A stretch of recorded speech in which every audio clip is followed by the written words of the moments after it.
ऐसा बर्बाद किया कि हमारे बच्चे अपनी माँ को क्या कहते हैं?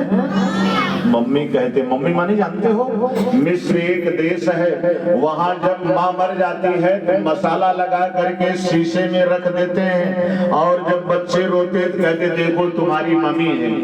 मम्मी माने मरी हुई लाश। लेकिन हमारे बच्चे फैशन में मम्मी कहेंगे तो लोग हमको एडवांस मानेंगे। मम्मी माने मरी हुई लाश। और पिता को क्या कहते हैं? पाप आ। दिन भर पाप को ही घर में बुलाते। इतना तक तो ठीक था। कुछ लोग कहते हैं डैडी, कहते हैं ना डैडी। कुछ लोग और एडवांस बनते हैं, हाय डैड। डेड माने मरा हुआ। डेड माने मरा हुआ। मम्मी माने मरा हुआ। ये किसने पढ़ा दिया? जो आज की पढ़ाई विदेशों की हमारे देश में जबरदस्ती पढ़ाई जा रही है। अब सोचो, जब माता पिता मर गए तो बच्चे बड़े होकर उनका ध्यान देंगे? कहते रहे, माता पिता कहते हैं कि हमारे बच्चे हमारे कहने में नहीं है। आए दिन पेपर में निकलता है, जो पिता अपने बच्चों को पेट काट काट करके पढ़ा कर बड़ा कर रहा है, विदेश में जब नौकरी पा जाते हैं तो बच्चे यहाँ अपने भारत में रहने वाले, अपने घर पर रहने वाले माता पिता को एकदम भूल जाते हैं। कहीं माता पिता फोन करते हैं तो डांट देते हैं, आप जानते नहीं हमेशा फोन पे डिस्टर्ब करते हो, नौकरी हमको इस समय नहीं मिली है, छुट्टी नहीं मिलती है। और बेचारे माता पिता रोते रोते मर जाते हैं, लेकिन वो बच्चे देखने नहीं आते हैं। किसके कारण? ये पढ़ाई जो बिगाड़ दी गई, हमारी पढ़ाई बिगाड़ दी गई बच्चों। हाथ जोड़ करके हमारे देश के बच्चे जब पढ़ते थे तो प्रणाम करते थे, नमस्कार करते थे, दौड़ करके अपने सर के, अपने गुरु के दोनों पैरों को दोनों हाथों से छूते थे। आज क्या सिखा दिया गया हमको?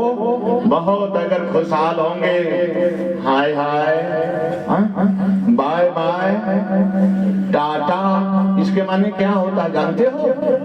जिंदगी भर बच्चे पढ़ के हाय हाय ही करते रह जाते हैं।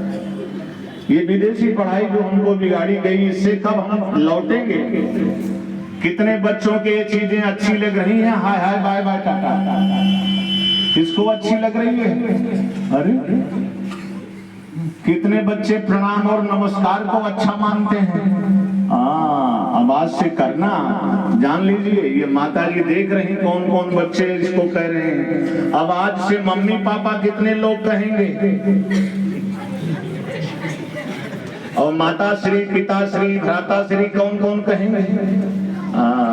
तब तो जान लीजिए रथ इतनी देर बैठना आपका सार्थक हो गया। यही अगर बदल गया तो और बुद्धि भी इसी से बढ़ता है। जब आप माता श्री कहेंगे ना तो वो माताएं अपने बच्चों को गले लगा लेती है। आह गजब प्रेम माता है। पिता आशीर्वाद देता है, गुरु दौड़ करके जैसे पैर आप छुएंगे उठा करके आशीर्वाद देता है, हाथों से छू करके। नहीं तो आप जैसे कहते हो हाय सर, कहते नहीं, वो भी कहते हैं हाँ ठीक। तो ये क्या है? जो बुद्धि है वो और खत्म कर देती है, ये जान लीजिए। इसलिए गायत्री मंत्र सबको सीखना है, सबको रोज कम से कम आधे घंटे तो कहना ही है। अरे तो कैसे कह पाएंगे हम भाई? Homework, class work, tuition, coaching करना रहता, मौका कहाँ है? निश्चित रूप से हर बच्चों को घर से स्कूल आने में 15 मिनट आधा घंटा लगता है ना? तो रास्ते भर गायत्री मंत्र कहते आओ, हो जाएगा कि नहीं? कि रास्ते में भी पढ़ाई करते आते हो?